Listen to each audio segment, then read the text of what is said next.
សួស្តីអ៊ំម្ចាស់ម៉ូតូមួយគ្រឿងដែលគាត់យកមកឡើងសេរីមិញណាបាទគាត់ឲ្យខ្ញុំរើម៉ាស៊ីនមកកាត់មុខអញ្ចឹងខ្ញុំមកបញ្ជាក់ថារើម៉ាស៊ីនមុខទូនទីយើងត្រូវធ្វើគេខ្លះអញ្ចឹងដោយសារម៉ូតូគាត់ថយនេះ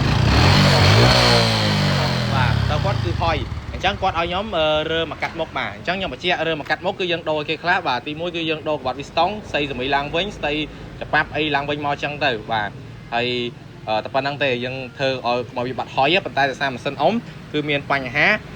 វាលាន់ដៃយ៉ែនបាទវាលាន់ដៃយ៉ែនអញ្ចឹងពេលយើងរើមកកាត់មុខដៃយ៉ែនក៏វានៅតែលាន់ដែរអញ្ចឹងណាហ្នឹងហើយគ្រាន់ហាត់ពេលយើងធ្វើហើយគឺវាបាត់ថយហើយបាទ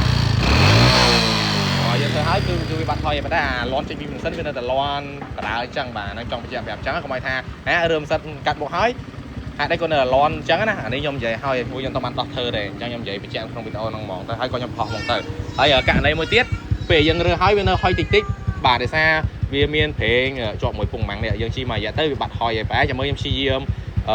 ដាក់សាំងលាងវាបាទអត់ដឹងថាបានប៉ុន្មានភាគរយទេប៉ុន្តែដឹងតែនេះហើយ